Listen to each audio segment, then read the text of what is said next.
Vamos lá, pessoal. Vou aproveitar que a gente está num dia sem aula, então, eu vou gravar um vídeo sobre algumas coisas que eu penso, tá? Eu penso. Primeiro que o errar faz parte da nossa profissão. A gente se equivocar como humanos, ele faz parte. Só que existem dois jeitos de errar, né?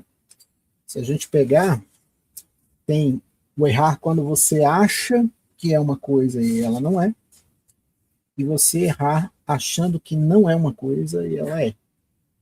Então, quando a gente cita essa segunda parte, você, principalmente quando a gente fala, coloca a questão da medicina, né? A gente acha que não é algo, mas é algo. Ele pode ser configurado dentro da esfera ética como negligência. Já o você achar que é e não é, ele pode até ter um caráter de imprudência, mas geralmente, na maioria das vezes, ele é visto como um excesso de cuidado. Exceto com as mudanças que vem acontecendo com a humanização, quando coloca questões como só pode fazer o procedimento tal se for absolutamente necessário. Porque o absolutamente necessário ele nunca existiu dentro da profissão. Não há como você provar que algo é absolutamente necessário. Então é muito complexo quando a gente pensa nisso.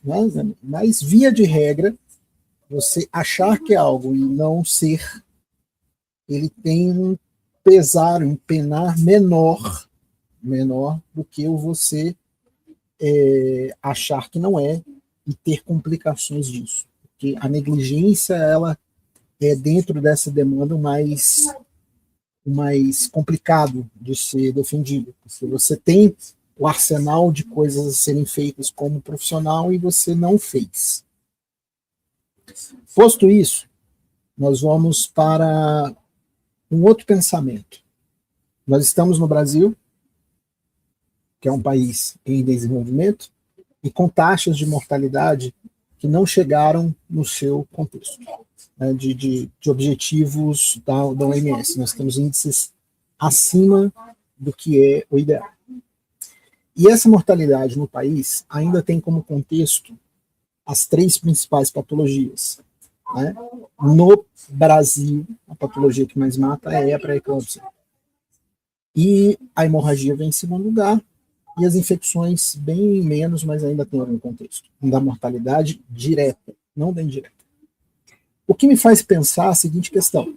Dentro dos locais de formação, principalmente dos hospitais públicos, que realmente lidam mais com o volume maior de nascimentos no dia a dia, de diversos locais do país, nós estamos falando em que ou está faltando recursos para que a gente faça a assistência dessa paciente com quadro de pré-eclâmpsia, ou nós estamos pensando menos em pré-eclâmpsia do que deveríamos pensar.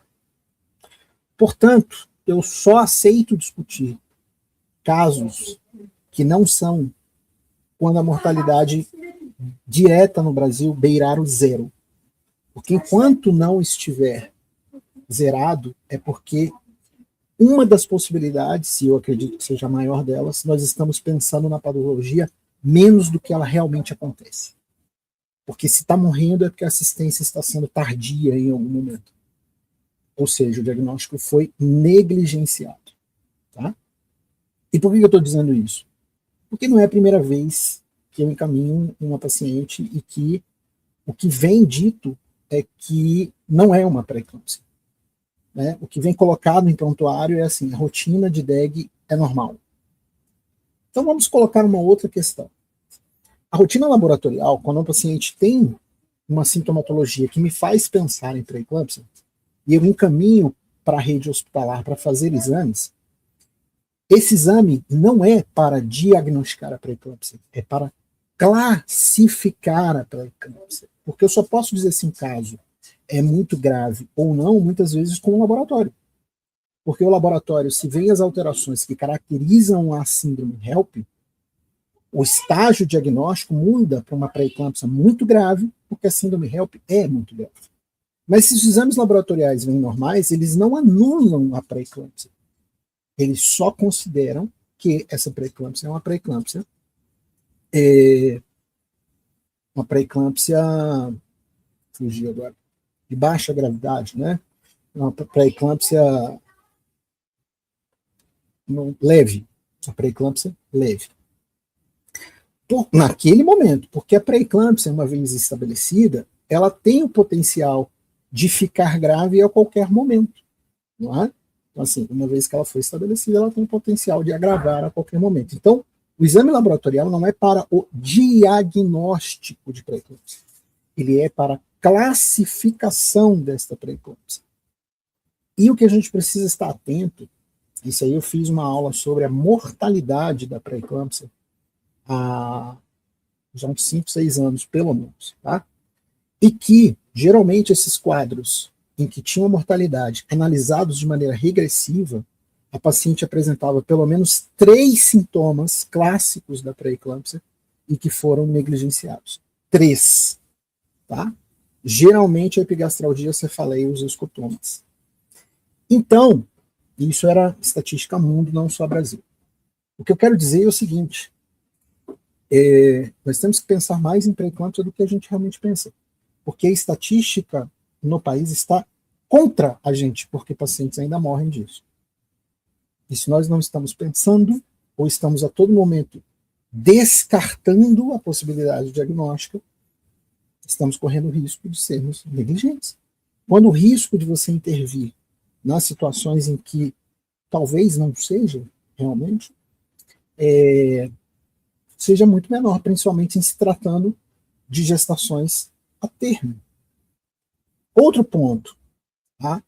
Talvez as classificações sobre hipertensão que a gente viu no passado, o próprio leve, grave, a hipertensão gestacional sem proteinúria, né?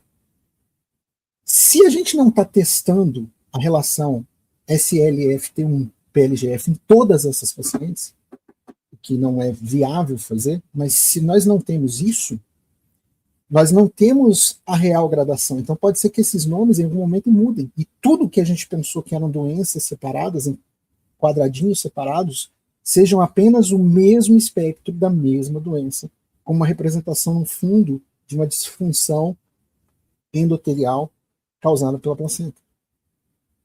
Um dia, talvez, se a gente testar todas essas pacientes, nós vamos ver que a hipertensão gestacional, a semproteinúria, só com edema, tem disfunções que alteram essas relações bioquímicas com graus variados, mas que a doença está ali, presente. E que a insuficiência placentária, que são os dois lados da moeda, da restrição de crescimento e da pré-eclâmpsia, a gente ainda não entendeu o contexto. Então, didaticamente, colocar em caixinhas, eu não sei se há algum contexto para a assistência do dia a dia que isso ajude, porque faz com que a gente não pense na gravidade real da doença. Essa aqui é uma hipertensão sem proteinúria. Essa aqui não é, não tem a hipertensão. A pressão aumentou, mas agora melhorou. Sim, a pressão melhora, às vezes sem fazer nada. Por quê? O acionamento que a pré-eclâmpsia faz vascular, ele é das contrações arteriolares. Então, dependendo do momento que isso ativa e contrai, a pressão sobe, dependendo do momento em que ela relaxa, de alguma forma a pressão cai, mas a doença está lá, presente. Então, valorize principalmente os sintomas que a paciente apresenta. Os sintomas são mais importantes do que qualquer outro espectro da doença, incluindo a hipertensão arterial. A hipertensão arterial vai ser manejada quando muito alta, porque o potencial que ela tem, principalmente da sistólica, em fazer eventos adversos como DPP, AVC e infarto, existem. Então a gente vai manejar essa hipertensão pelo risco que ela traz para a mãe. Mas não só contabilizar que ela é necessária de níveis altíssimos para que você tenha a doença presente. Outra coisa que me chama a atenção é a resistência à utilização do sulfato de magnésio.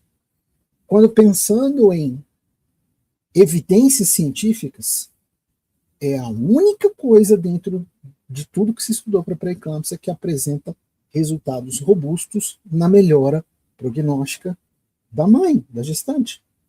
Portanto, fazer os fatos de magnésio na suspeita de uma pré-eclâmpsia grave deveria ser sempre realizado.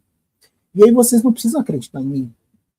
Eu vou citar aqui um nome, para mim, um dos maiores obstetras da minha geração, o professor Eduardo Cordioli, que foi muito feliz numa apresentação quando disse: sulfato de magnésio por via venosa, por via intramuscular ou por via das dúvidas. Ou seja, se você tiver dúvida da gravidade, é melhor fazer os sulfatos de magnésio do que não fazer. E se a gente faz os sulfatos de magnésio para proteção neuronal num paciente que não tem nada de disfunção orgânica e dá certo, né, e dá tudo bem, por que não fazer numa paciente que tem uma possível indicação pela principal doença que ela é indicada, que é a pré-eclâmpsia? Então, mesmo na questão do erro, errem fazendo e não fazendo. Errem fazendo e não fazendo. Então, me preocupa muito quando nos locais de treinamento de médicos, e eu estive lá, eu já estive na residência médica, no hospital público, certas culturas são passadas como certas. E que na hora que você vai estudar, isso está um pouco em desacordo com o que é o preconizado. E a gente começa a achar que a cultura é o certo. E começa a achar que o certo é a cultura.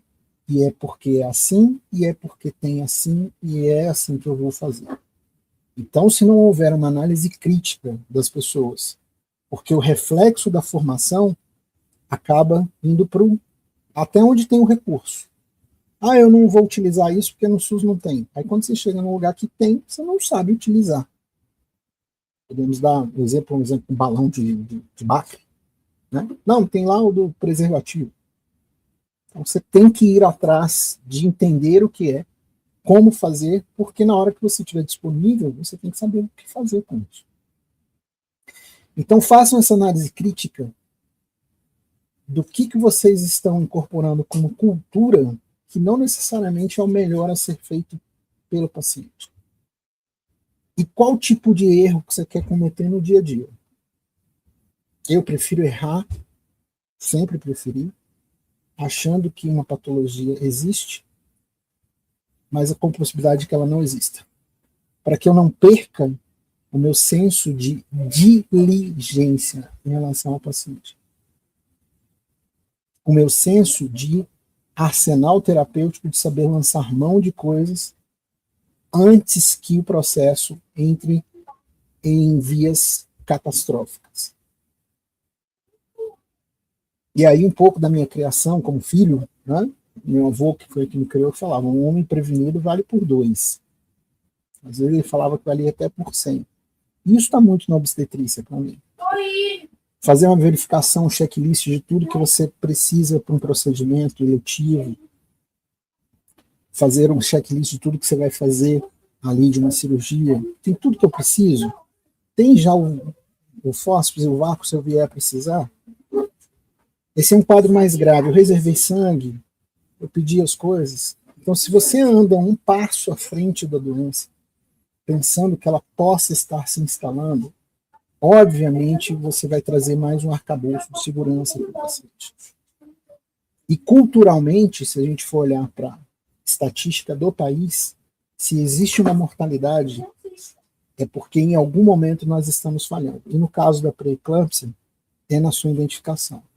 No caso da hemorragia, às vezes é na ação, porque ela te surpreende. Ela te surpreende. Então é ter banco de sangue, ter um balão, ter um arsenal de sabedoria para poder saber fazer um belinte. No caso de um acretismo que recentemente eu tive, é diagnosticar antes e saber que você vai necessitar de coisas a mais e não mexer nessa placenta, fazer esterectomia com a placenta em loco. Se você perceber que essa placenta não está saindo, não se apavorar. Então, andar um passo à frente na doença é que eu acho que é importante. Então, reflitam sobre as coisas. Hoje eu vi uma evolução que falava muito mais de desacreditar o que o colega estava falando da indicação do que fazer a assistência do paciente. E eu duvido de que, infelizmente, assim, dentro da realidade do hospital privado, se alguém tem coragem de fazer isso com uma doula, com uma enfermeira obstétrica externa, sobre uma contraposição tão contundente sobre o que acha de um diagnóstico. Eu nunca vi.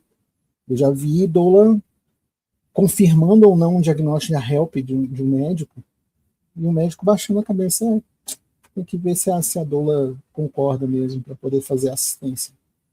Mas de um colega que tem CRM, a assistência e o que é escrito é muito mais contundente, invalidando aquilo que foi pensado, do que na validação, do que na assistência própria da paciente em si.